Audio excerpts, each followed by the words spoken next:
अगर आप मध्य प्रदेश के निवासी हैं और ख़ासकर मध्य प्रदेश के झाबुआ और अलीराजपुर ज़िले के निवासी हैं, या फिर राजस्थान के निवासी हैं ख़ासकर बांसवाड़ा और डूंगरपुर ज़िले के, तो ये खबर आपके लिए है। गुजरात सरकार ने कल 1 अप्रैल 2021 से एक नया नियम कोविड को देखते हुए लागू किया है। उस नियम के अनुसार कल से अगर आप गुजरात में जाना चाहते हैं या खासकर दाहोद ज़िले में या छोटा उदयपुर ज़िले में प्रवेश करना चाहते हैं, तो आपको प्रवेश करते समय पिछले 3 दिनों की यानी 72 घंटे के भीतर करवाई गई RT-PCR रिपोर्ट देनी होगी। जांच के नतीजे आपको पेश करने होंगे, यानी ये बताना पड़ेगा कि आपको कोरोना नहीं है, तभी आप गुजरात के अंदर प्रवेश कर पाएंगे। खासकर दाहोद जाने आने वालों के लिए या बड़ौदा जाने वालों के लिए ये एक बड़ी खबर है। अब आपको ये बता देता हूँ कि अगर आप ये सोचते हैं कि आप रैपिड टेस्ट या एंटीजन टेस्ट करवा के उसकी रिपोर्ट लेकर जाएंगे तो गुजरात में आपका प्रवेश हो जाएगा, तो आप गलत सोच रहे हैं। ऐसे रिपोर्ट को गुजरात का प्रशासन मान्य नहीं करेगा।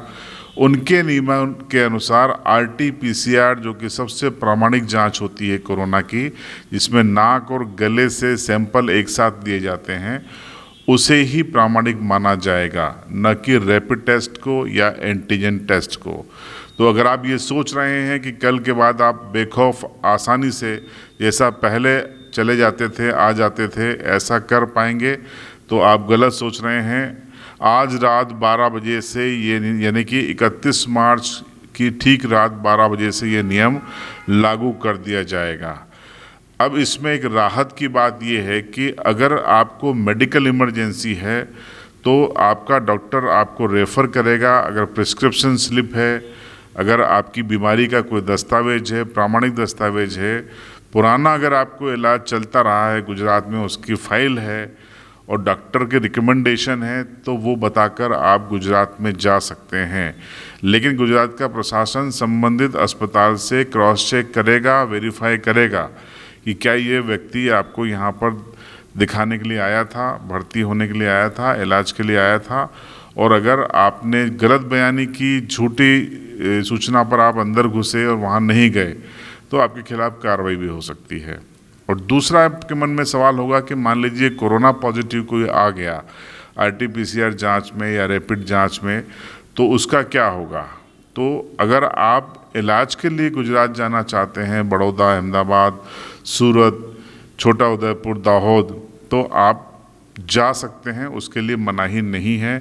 यानी कोरोना संक्रमित व्यक्तियों को गुजरात में इलाज के लिए जाने की छूट रहेगी, ये व्यवस्था कर दी गई है। लेकिन अगर आप कोरोना पॉजिटिव नहीं हैं, व्यापार के उद्देश्य से जाना चाहते हैं, सामाजिक कामों से जाना चाहते हैं, निजी कामों से जाना चाहते हैं, अपनी मेडिकल जांच करवाने जाना चाहते हैं, तो आपको RT-PCR के सैंपल की जो रिपोर्ट है, नतीजे हैं, उसकी कॉपी, वो भी लेटेस्ट वाली, 72 घंटे के भीतर वाली।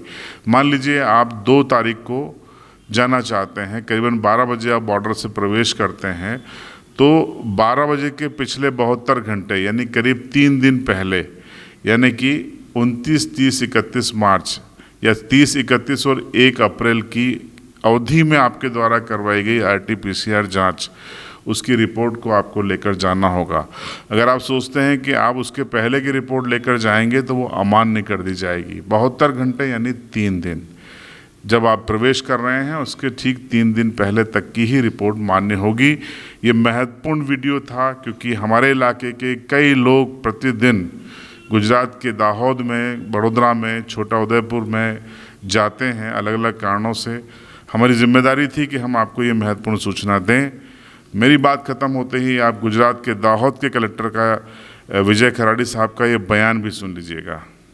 આવતીકાલ 1 એપ્રિલ 2021 થી ગુજરાત સરકારના આરોગ્ય અને કુટુંબ કલ્યાણ વિભાગ દ્વારા એપિડેમિક ડિસીઝ એક્ટ એટલે કે રોગચાળા નિયંત્રણ કાયદા અન્વયે થોડા પ્રતિબંધો જાહેર કરેલા છે, જેમાં 1 એપ્રિલ મધરાતથી જે લોકો अन्य राज्योમાંથી ગુજરાતમાં પ્રવેશે છે, ખાસ કરીને દાહોદ જિલ્લાની વાત કરીએ તો દાહોદ જિલ્લામાં રાજસ્થાન અને MP ઘણા લોકો અલગ અલગ કામે દાહોદ જિલ્લામાં આવતા હોય છે। તો જે પણ લોકો અન્ય રાજ્યોમાંથી ગુજરાતમાં પ્રવેશે છે, દાહોદ જિલ્લામાં પ્રવેશે છે, એ સૌ લોકોએ RT-PCR ટેસ્ટ કરાવેલો હોવો જોઈએ અને એ નેગેટિવ હશે અને 72 કલાકની અંદર હશે તો જ દાહોદ જિલ્લા અને ગુજરાતમાં પ્રવેશ મળશે. એ પ્રકારની એક ગાઈડલાઈન રાજ્ય સરકાર દ્વારા નક્કી કરવામાં આવી છે અને એની સાથે સાથે જે લોકો બોર્ડર ઉપર આવશે એ દરેક વ્યક્તિનું 1લી તારીખથી મેડિકલ સ્ક્રીનિંગ પણ કરવામાં આવશે. એની સૌએ નોંધ લેવા માટે વિનંતી છે. Thank you.